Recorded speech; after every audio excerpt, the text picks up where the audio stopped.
بسم اللہ الرحمن الرحیم۔ صدر پاکستان سے گزارش ہے کہ تمام اسلامی علماء سے پوچھیں کہ جب قرآن و حدیث میں صحابہ کی عزت بیان ہے تو صحابہ خود کیوں لڑتے جھگڑتے رہے، ایک دوسرے کو قتل کرتے رہے؟ کیا صحابہ قرآن کو نہیں مانتے تھے یا آپس میں ایک دوسرے کو صحابی نہیں مانتے تھے؟ محترم صدر پاکستان یہ بھی پوچھ دیں کہ جن صورتوں اور آیات میں کچھ شخصیات کی مذمت آئی ہے وہ صورتیں اور آیات پڑھنا جائز ہے؟ لائق تکریم صدر صاحب یہ بھی پوچھ دیں کہ پاک نبی صلی اللہ علیہ وآلہ وسلم کے دور میں صحابہ کی شان میں گستاخی کی کیا سزا تھی اور اس کی کوئی مثال موجود ہے؟ صدر ذی وقار حضرت عائشہ نبی کی زوجہ ہیں، خود صحابیہ ہیں، ایک صحابی کی بیٹی ہیں، ان پر صحابہ نے زنا کی تہمت لگائی، کیا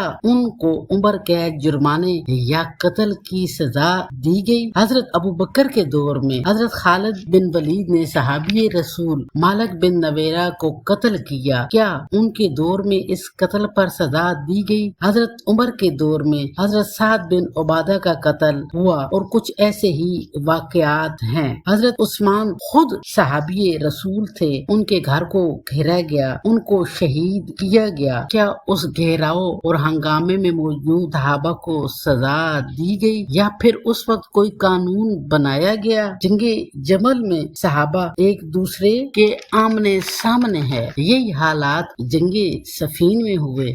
حضرت ابو بکر کے دو صاحبزادے محمد بن ابی بکر اور حضرت عبد الرحمن بن ابو بکر اور حضرت ابو بکر کے نواسے عبداللہ بن زبیر بے دردی سے شہید کیے گئے، یا ان کے قاتلین کو سزا دی گئی یا کوئی قانون بنایا گیا؟ اموی گورنر حجاج بن یوسف نے صرف عبداللہ بن زبیر کو شہید نہیں کیا بلکہ حکم دیا کہ ان کی والدہ صحابی کی بیٹی حضرت اسما کو بالوں سے گھسیٹ کر لے آؤ۔ حجاج بن یوسف نے اس کے علاوہ بھی صحابی شہید کیے جن کی لمبی فہرست ہے۔ بس علماء بتا دیں کہ لوگ صحابہ کے ساتھ ایسا سلوک کیوں کرتے رہے اور ان ادوار میں قانون کیوں نہ بنایا گیا اور ان واقعات کی تفصیل ممبروں پر کیوں نہ بیان کی گئی؟ اسلامی سکولوں میں یہ واقعات تاریخ اور سلیبس کا حصہ کیوں نہ بنائے گئے؟ اگر کوئی قاتلین کا نام بتائے، تاریخ پڑھے،